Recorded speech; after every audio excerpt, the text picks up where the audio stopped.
ఒక ఊరిలో కాసన్న అనేవాడు ఉండేవాడు. అతనికి అన్నీ అనుమానాలే. ఒకరోజు ఏదో పనిపడి పక్క ఊరికి వెళ్తున్నాడు. నడిచి నడిచి నడిచి బాగా దాహం వేసింది. వెంట తెచ్చుకున్న నీళ్లన్నీ అయిపోయాయి. ఒక చోట ఒక కుళాయి కనిపించింది. నీళ్లు తాగుదామని వెళ్తే పక్కనే ఒక ఆమె బట్టలు ఉతుకుతూ కనిపించింది. చీచి చీచి, సబ్బు చేతులతో ఆమె కుళాయి ముట్టుకొనుంటది. ఈ సబ్బు నీళ్ళని నేను చచ్చినా తాగను అనుకుంటూ ముందుకు పోయాడు. దారిలో ఒక చోట ఒక బోరింగ్ కనిపించింది.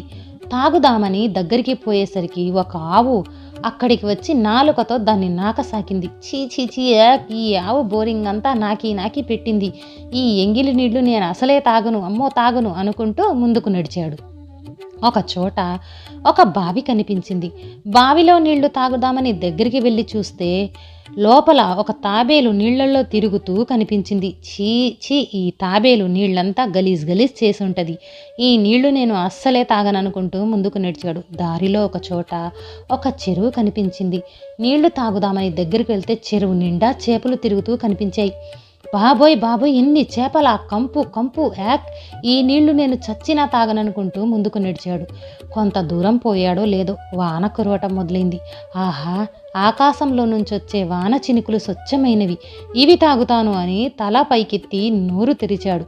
సరిగ్గా అప్పుడే పైన ఎగురుతున్న కాకి ఒకటి రెట్ట వేసింది. అది చక్కగా వచ్చి కాసయ్య నోట్లో పడింది. చీ చీ చీ, యాక్ వ్యాక్ అనుకుంటూ నీళ్ల కోసం చుట్టూ చూశాడు. పక్కనే వానకు పారిపోతున్న బురద నీరు కనిపించింది. ఏమీ చేయలేక వాటితోనే గబాగబా నోరు కడుక్కున్నాడు. అనుమానాల కాసయ్యకు అన్ని నీళ్లు పోయి చివరికి బురద నీరే గతయ్యింది. మరిన్ని కథల కోసం సబ్స్క్రైబ్ చేయండి.